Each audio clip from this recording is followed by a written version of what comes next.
welcome to Allie's Attic Show, where you never know what kind of surprise you'll find in my attic. I am your host, Allie, and today my surprise is a producer, a poet, a musician, a film composer, and a remixer. My goodness, he does it all.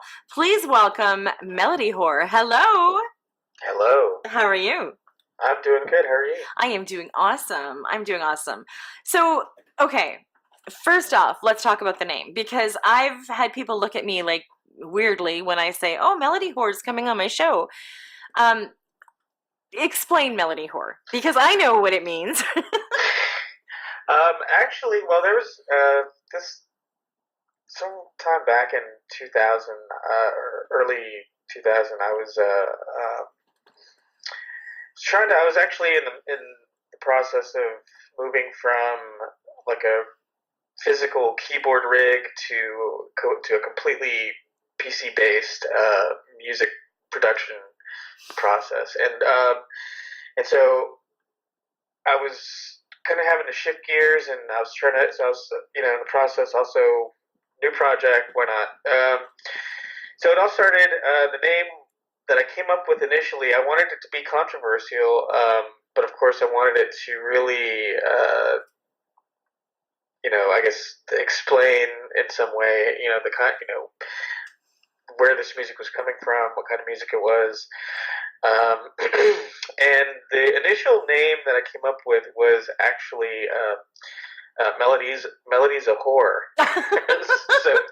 so it was kind of like calling anybody named Melody a whore. Yeah, pretty much. Yeah, pretty much. So that lasted for a short while, and then at some point I decided, I'll just combine it together into one word. So that's kind of how Melody Whore was born. And it just means that you love melodies.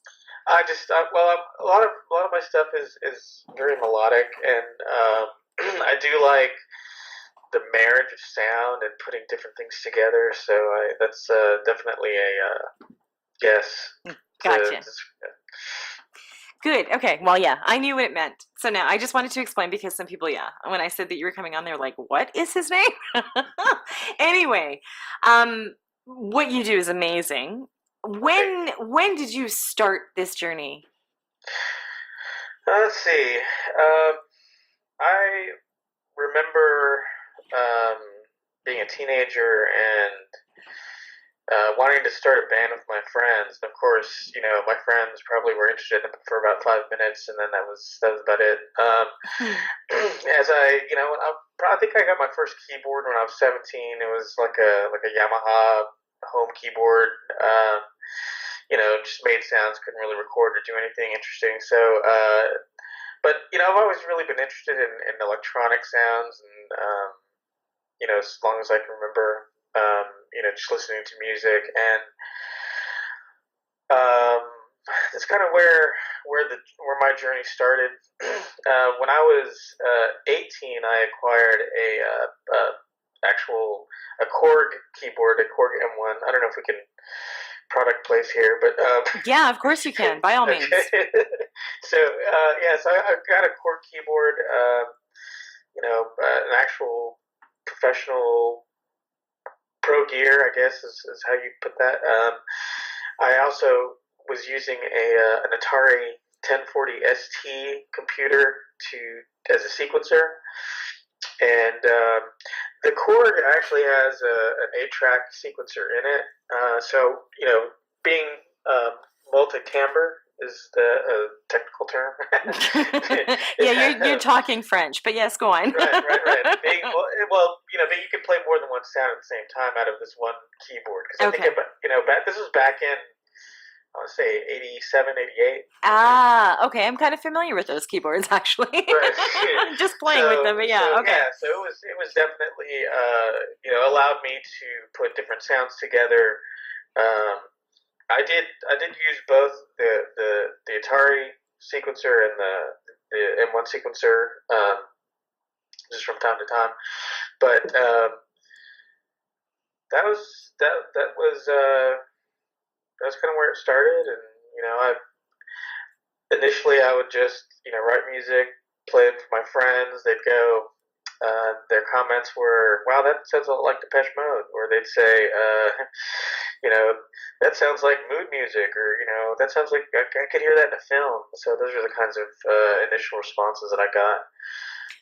I Funny can thing see is why. that those things still, I mean, it's pretty much the same kind of responses. Well, I know, and you want that.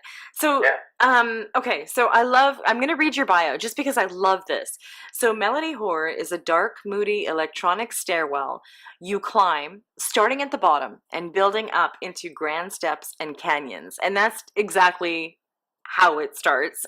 Like your songs are like that. It just so described your songs. I was like, wow, whoever wrote that, if that was you, like you should maybe think about writing bios for people. Um, Yeah, actually, I did write that, but the way that um, when I build a song, I like to layer it. So I'll give you something simple in the beginning, or maybe just an atmospheric pad or something like that, just to kind of grab your interest, and then just slowly build it up. well, you do it well. Thank So you. the project began around 2000, and then the signature songs "Break and Soul" featuring Anna Lovelace Mhm. and "A Brief Moment" were recorded and released. And since then, you've become a success with film scoring, remixing, and producing locally. So talk about Break and Soul. I guess that was your breakthrough, Break and Soul, right? Broken Soul was one of the earlier songs that I wrote. It was actually written with another song that I need to release eventually, but sorry. That one's the song that I'm referring to is called Scourge. But anyway, so Broken Soul and Scourge were some pretty good uh, beginnings for me as far as defining my sound, Hmm. um, or at least melodywhore sound. So I that song was actually written quite a while ago. Like probably, gosh, I can't remember. But the recording that's actually on the Snake album was done much later, and it was I was fortunate. I was lucky to have Anna Lovelace, who I had met on a bulletin board for another band.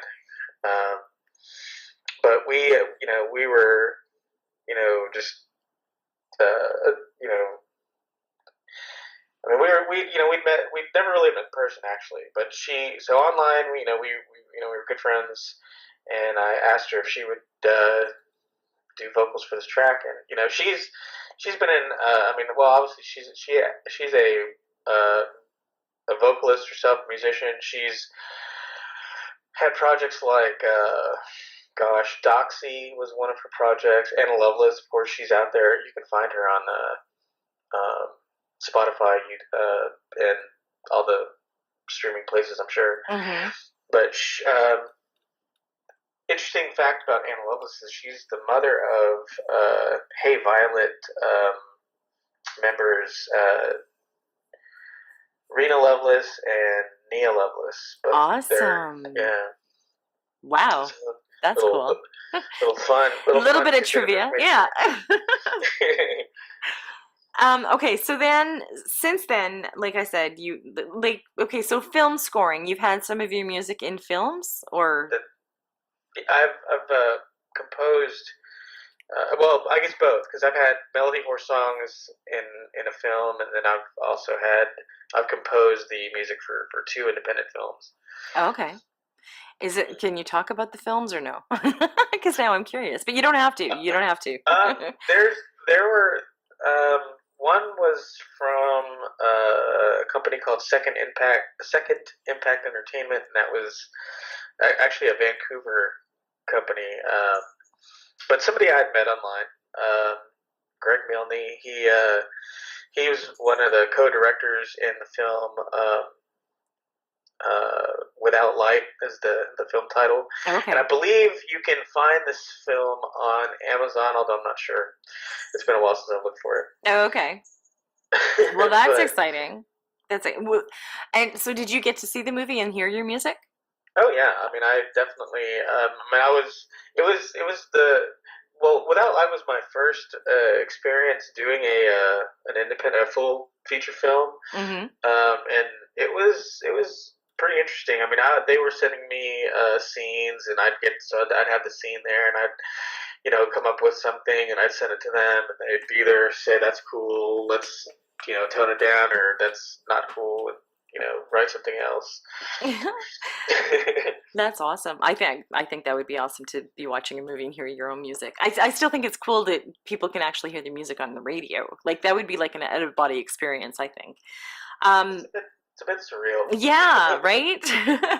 Okay, so you've been remixing and producing locally. So explain what remixing is. I mean, I know what it is, but just explain what remixing is. Remixing is taking someone else's song and putting your own spin on it. Mm-hmm. Um, so, I mean, I've done a lot of remixes for independent artists, and I've actually entered some contests and actually won. Um, Two in particular were there was a contest that Martin Atkins of Underground Inc. He there was a contest for the song Everything. I think that was on. I can't even remember the name of that album title. It was a long title. Okay. But there was that one, and I also won a remix contest for the band How to Destroy Angels. That's a Trent Reznor project with his Okay. wife. Oh, okay. But I've yeah, heard of so Trent Reznor, but I've never heard of that band. yeah, How to Destroy Angels. The website Indaba. I'm not sure if you're familiar with that. It's kind of like a website for producers to go and they offer remix. They have remix contests and things like that. Okay. But on there, I was so that was where that contest was, and I think there was three different songs that you could choose to remix and enter, and I did all three of them, but I won for the song "On the Wing," which I've on Twitter I've tweeted that or a link to that song, Oh, cool. so that is up there if you want to take a look at it. Sure, definitely. Okay, so now you say you produce locally. Where are you? I'm in Houston, Okay. Houston area. Houston, Texas. Wow. All right. I want to go there one day. Actually, I want to go to, well, yeah, Houston. I want to go to Austin too, but anyway. Maybe I'll come visit. If you're gonna Okay. do that, make sure you come in the fall or the winter time, because otherwise, you're gonna melt over here. Oh, yeah, probably because I'm Yeah, not used to the hot weather. yeah. Now, before I get to the rest of it, who does your artwork? Well, for the Xenophilia album, I did the artwork. Wow. And then the Snake album was actually just a photo that I took at the zoo. It's a snake. Okay. Well, I like the art. I guess I'm assuming it's the one you did because it's beautiful. Thank you. Now you're currently in the studio working on music and slaying dragons. That's right. That's right. So, what are you like? Where are you going next? What can we expect from you? I was my the next plan was to well, I was thinking about putting out an EP. That would be a first for me, which would be a completely vocal album. Most of the time when I put out an album, it's um, other people singing and music, and then also included with that would be instrumentals. But um, I would just like to put. I was gonna put out an EP. I was thinking about putting out an EP that would be just me, uh, vocals, music. Um, but I don't know. The longer that I take with this, I just it's like it seems like I have enough material here for an entire album. So I don't know. I had originally planned on putting out this EP in mid August. I'm sorry, in mid 2018. Obviously, we're a little bit past that now. It'll probably be pushed out a little bit further, That's what your but plans yeah. are. Okay. Um, Now, because you've been doing this for a while and you've been in contests and you're doing, I mean, many things. You're not just doing music. You're doing producing and poetry and film composing. Well, although that is music. Same with remixing. If you had any advice to give anybody that's out there that's just either starting out or already in the industry, what do you think you would tell them based on what you've gone through? Well, when I was younger, um, actually probably prior to the Xenophilia album, I was I had this stigma stuck in my head that trying to get somebody else to listen to my music was like spam. So like for me to go out there and post a link to something, I just didn't feel like that was okay, Mm-hmm. But I came to the realization that as an independent artist, I mean the only way that you're gonna get other people to listen to your music is if they know about it. And so I just kind of took off the training wheels and I just started. If I was going to give anybody some advice, it's like don't be afraid to put your stuff out there. I mean, a lot of people are probably maybe I mean writing music is like kind of putting your soul out there for everybody to look at, and Mm-hmm. um, so just don't be afraid to get out there. Definitely. Don't limit yourself. Try different things.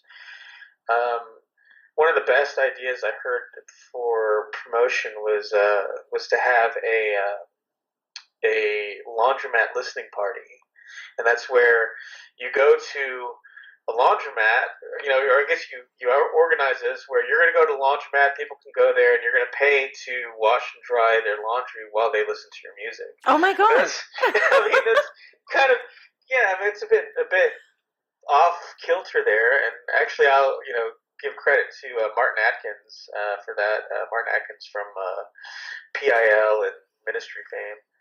Um, Wow. I've never yeah, heard that before. You're the first. I've never heard of that.